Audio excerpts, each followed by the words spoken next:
రాజకీయాలు మాకు లేవు కాబట్టి ప్రజలకు ఇటువైపున స్టోరీ కూడా కరెంట్ ఈవెంట్స్ మీద తెలియాల్సిన అవసరం ఎంతైనా ఉంది కాబట్టి ఇవాళ 3 సబ్జెక్ట్స్ కవర్ చేస్తాం. ఇందులో మొట్టమొదటిది ఎరువులు దొరక్క రైతులు ఎదుర్కొంటా ఉన్న సమస్యలు. నిన్ననే రాష్ట్ర వ్యాప్తంగా వైఎస్ఆర్సీపీ రైతుల తరపున రైతులకు మద్దతుగా రైతులతో కలిసి ధర్నా కార్యక్రమాలలో పాల్పంచుకోవడం జరిగింది. వాటికి సంబంధించిన వివరాలు. అలాగే రెండోది మెడికల్ కాలేజీల ప్రైవేటీకరణకు సంబంధించి చంద్రబాబు నాయుడు వేస్తా ఉన్న అడుగులు, ఏదైతే అన్యాయమైన అడుగులు ఏదైతే వేస్తా ఉన్నాడో, రాష్ట్రానికి తీరని నష్టం చేకూర్చి అడుగులు ఏదైతే వేస్తా ఉన్నాడో వాటికి సంబంధించిన రెండో టాపిక్.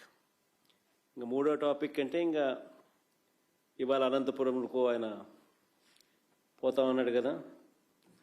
సూపర్ 6 సూపర్ 7 ఆల్రెడీ చేసేసాము, ఆల్రెడీ సూపర్ హిట్ అని అంటూ ఏ రకంగా ప్రజలను తన అబద్ధాలతో మోసాలతో ఏ రకంగా తాను ప్రజలకు అన్యాయం చేస్తూ ఉన్నాడు అనే దాని మీద మూడవ అంశం. సో బై అండ్ లార్జ్ ఈ 3 అంశాల మీద ఈరోజు మీ అందరి ద్వారా ప్రజలకు ఇటువైపున నాణ్యానికి ఇటువైపున ఉన్న స్టోరీని, ఇటువైపున ఉన్న అంశాలను కూడా తెలియజేసే కార్యక్రమం చేస్తా ఉన్నాం. అసలు రాష్ట్రంలో ఇటీవల కొన్ని పరిణామాలు చూస్తూ ఉంటే రాష్ట్రంలో అసలు ప్రభుత్వం ఉందా అన్న సందేహాలు ఎవరికైనా కూడా కలుగుతాయి. కామన్ మ్యాన్ పరంగా ఆలోచన చేస్తే, సామాన్యుడి పరంగా ఆలోచన చేస్తే. ఎందుకనంటే రాష్ట్రం అన్నది, ఒక గవర్నమెంట్ అన్నది చేయాల్సిన రొటీన్ కార్యక్రమాలు, చేయాల్సిన రొటీన్ బాధ్యతలు, maintenance of law and order ఇవాళ లేదు. ప్రజాస్వామ్యయుతంగా గొంతు విప్పే పరిస్థితి ఈరోజు లేదు. రెడ్ బుక్ రాజ్యాంగం అని అంటా ఉన్నారు. ప్రజాస్వామ్యయుతంగా గొంతు విప్పితే ఆ గొంతును నలిపేస్తా ఉన్నారు. ప్రజలకు అభివృద్ధి లేదు, ప్రజలకు సంక్షేమం లేదు, రెండే లేవు. ఎకానమీ పరిస్థితి చూస్తే తిరోగమనం.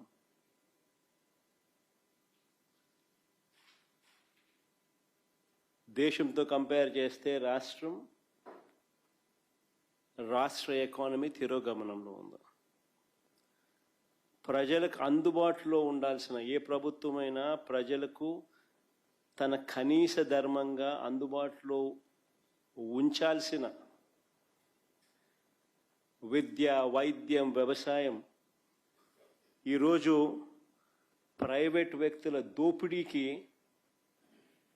ఈరోజు మన కళ్ళ ఎదుటే గురవుతా ఉన్నాయి.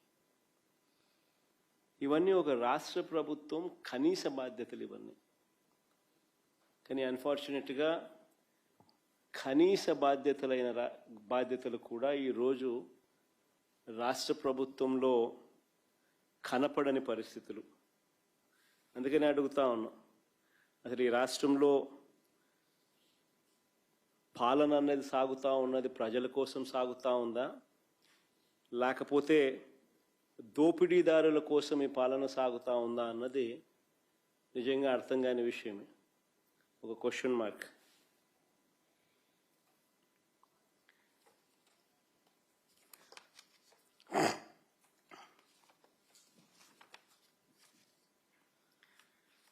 మొదటి టాపిక్ లేఖకు వెళ్తే,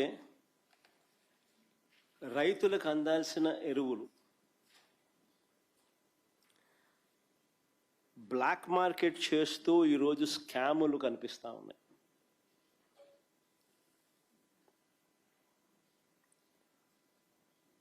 దాన్ని నిరసిస్తూ మా పార్టీకి సంబంధించిన నాయకులు, కార్యకర్తలు రైతులకు తోడుగా నిలబడుతూ రైతుల పక్షాన రైతులతో కలిసి ఆర్డీఓలకు నిన్న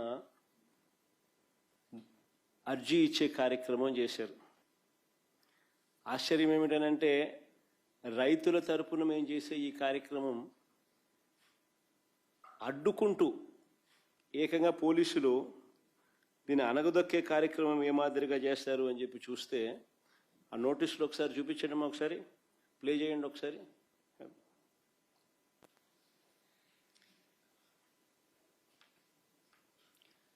ఆ నోటీసులు ఒకసారి చూస్తే రైతు నాయకులు, మా నాయకులు, కార్యకర్తలు ఇళ్లకు అర్ధరాత్రి పోలీసులను పంపి ఇంట్లో బెదిరించి ర్యాలీలకు వస్తే కేసులు పెడతామని చెప్పి ఏకంగా బెదరగొడుతూ నోటీసులు ఇచ్చారు.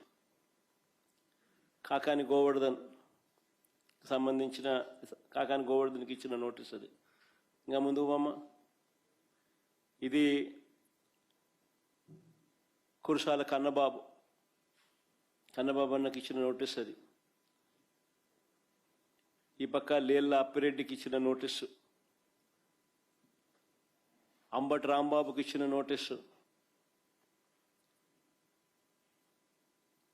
ఇంకా ఆ పక్క అనంత వెంకటరామరెడ్డికి ఇచ్చిన నోటీసులు. రైతుల తరపున రైతులకు తోడుగా వైఎస్ఆర్ కాంగ్రెస్ పార్టీ నాయకులు పార్టిసిపేట్ చేస్తే ఇచ్చిన నోటీసులు నేను మీకు చూపిస్తా ఉన్నా. ఏం తప్పు అని అడుగుతా ఉన్నా. అంటే రైతులు ఏమైనా పర్వాలా, ఏమి నాశనం అయిపోతా ఉన్నా కూడా ఎవరు నోరు విప్పకూడదా? ఎరువులు అందని పరిస్థితి కనిపిస్తూ ఉన్నా కానీ, ఎరువులు దొరక్క రైతులు అగసాట్లు పడతా ఉన్న పరిస్థితులు కనపడతా ఉన్నా కానీ, ఏ పంటకు గిట్టుబాటు ధరలు రాని పరిస్థితి కనపడతా ఉన్నా కానీ వాళ్ళ తరపున మాట్లాడకూడదా? ప్రజాస్వామ్యం అనేది ఏ రకంగా ఖూనీ కాబడతా ఉందన్న దానికి ఇవన్నీ నిదర్శనాలు. అసలు రైతులు రోడ్డు ఎక్కాల్సిన పరిస్థితి ఎందుకు వచ్చింది? మీరు గన ఎరువులను అందించాల్సిన ఎరువులను అందించి ఉండింటే అసలు ఈ పరిస్థితే ఉండేది కాదు కదా. ఏ రైతు రోడ్డు ఎక్కే పరిస్థితే ఉండేది కాదు కదా.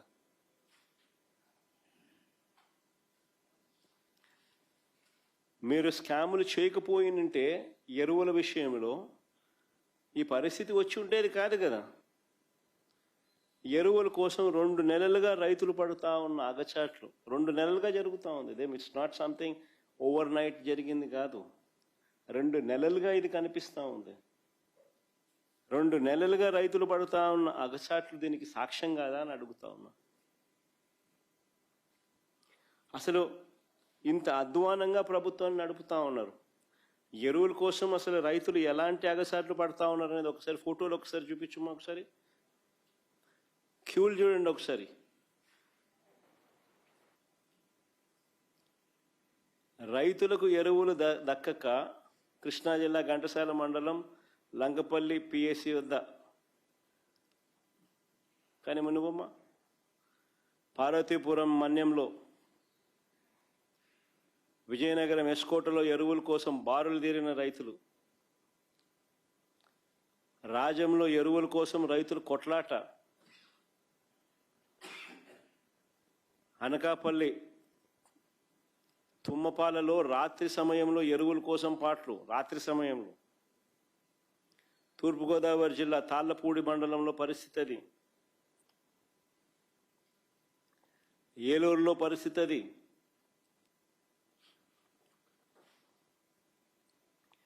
నూజివీడు నియోజకవర్గంలో పరిస్థితి అది, ఎన్టీఆర్ జిల్లా గొల్లపూడి ఎరువుల కోసం క్యూ కట్టిన రైతుల పాదరక్షలు, గుంటూరు జిల్లా రేపల్లె వ్యవసాయ మార్కెట్ యార్డ్ గోడౌన్ వద్ద రైతుల ఆందోళన. ఎరువుల కోసం ఇదంతా. పామరు మండలంలో, ప్రకాశం జిల్లా పామరు మండలంలో, పామూరు మండలంలో కురమద్దాలిలో పరిస్థితి అది. సత్యసాయి జిల్లా సోమందపల్లిలో పిఎస్సి వద్ద పరిస్థితి ఇది. అన్నమయ్య జిల్లా మదనపల్లెలో క్యూ లైన్లో పరిస్థితి ఇది. చిత్తూరు జిల్లా కుప్పం సొంత నియోజకవర్గం, చంద్రబాబు నాయుడు సొంత నియోజకవర్గంలో పరిస్థితి అది. ఏడన్నా దుంకి సావచ్చు చంద్రబాబు నాయుడు. కనీసం కుప్పంలో కూడా కనీసం రైతులు, కనీసం ఆయన సొంత కాన్స్టిట్యున్సీ రైతుల పరిస్థితి అట్లుందనంటే. ఇది వ్యవసాయ శాఖ మంత్రి కాన్స్టిట్యున్సీ. శ్రీకాకుళం జిల్లా మంత్రి అచ్చెన్నాయుడు నియోజకవర్గం టెక్కలిలో పరిస్థితి అది, క్యూ లైన్లలో. ఇద్దరు ఏదైనా బాయోగి ఏదైనా చూసుకొని దుంకుతే బెటర్.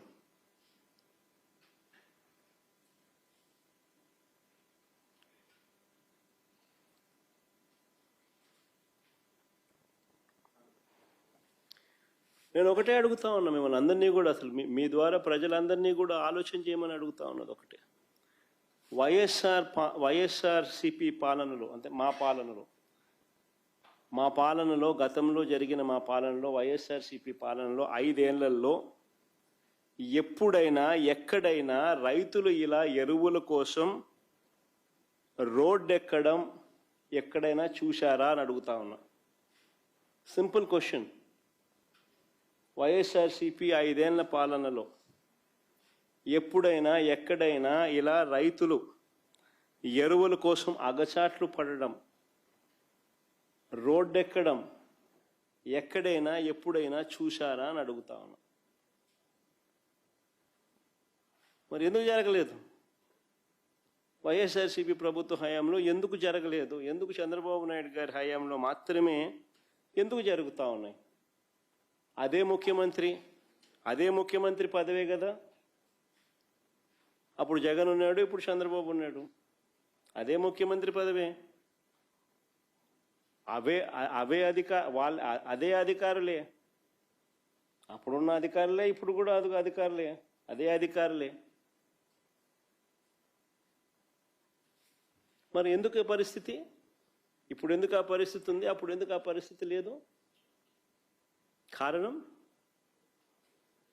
కారణం జగన్ అనే వ్యక్తికి రైతుల మీద, రైతులకు కష్టాలు రాకూడదు, ఉండకూడదు అని తాపత్రయం ఉండేది.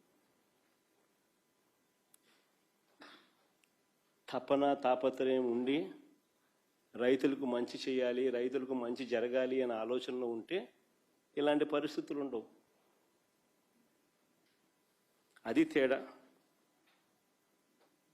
ఇక్కడ పరిస్థితి ఎందుకు అనంటే, దీంట్లో కూడా స్కాములు చేసి దీంట్లో కూడా డబ్బెత్తాలన్న ఆలోచన చేస్తూ ఉన్నారు కాబట్టి పరిస్థితి ఇది. ఇంత దిక్కుమాలిన పరిస్థితి నిజంగా రాష్ట్రంలో ఉంది అని అంటే చంద్రబాబు నాయుడు సిగ్గుతో తలంచుకోవాలి. అడుగుతాను, సీజన్ రాగానే రాష్ట్రంలో ఎంత విస్తీర్ణంలో పంటలు సాగు చేస్తూ ఉన్నారు అని ఎవరైనా లెక్కలు కడతారు కదా. సీజన్ రాగానే రాష్ట్రంలో ఎంత విస్తీర్ణంలో పంటలు సాగు అవుతూ ఉన్నాయి, వీటికి ఎంత ఎరువులు కావాలి అని ఏ రాష్ట్ర ప్రభుత్వమైనా లెక్కలు కడుతుంది కదా. ఆ లెక్కలన్నీ మన దగ్గర ఉన్నాయి కదా. మరి అటువంటి అప్పుడు ఎరువులు అందని పరిస్థితి ఎందుకు వస్తుంది?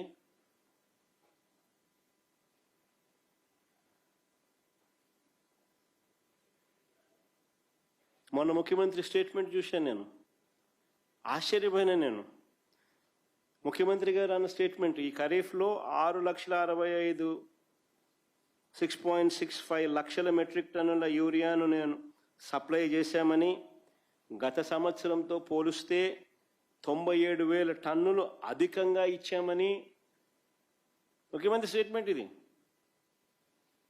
ఈ ఖరీఫ్లో 6.65 లక్షల మెట్రిక్ టన్నుల యూరియాను సప్లై చేశామని, గత సంవత్సరంతో పోలిస్తే 97,000 టన్నులు అధికంగా ఇచ్చామని చంద్రబాబు గారు మొన్ననే ప్రెస్ మీట్లో చెప్పారు.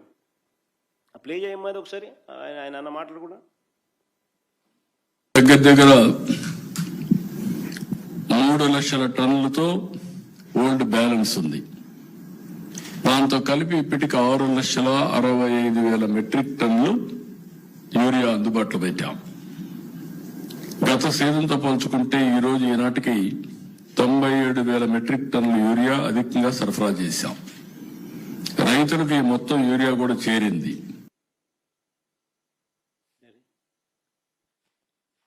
చంద్రబాబు నాయుడు స్వయంగా మాట్లాడుతూ ఉన్న మాటలు ఇవి. అధికంగా పాత బ్యాలెన్స్ కాక 3 లక్షల టన్నుల పాత బ్యాలెన్స్ కాక 6,65,000 టన్నుల యూరియాను సప్లై చేశామని, గత సంవత్సరంతో పోలిస్తే ఇది 97,000 టన్నులు అధికంగా ఇచ్చామని ఏకంగా ముఖ్యమంత్రి చెప్తా ఉన్న మాటలు ఇవి. నేను ఒకటే అడుగుతా ఉన్నా, మా చంద్రబాబు నాయుడు గారు చెప్తా ఉన్నట్టుగానే ఈ మాదిరిగానే సప్లై జరిగి ఉండింటే, ఈ మాదిరిగా రైతులకు అంది ఉండింటే, ఈ మాదిరిగా రైతులు రోడ్డెక్కే పరిస్థితి ఎందుకు వచ్చింది?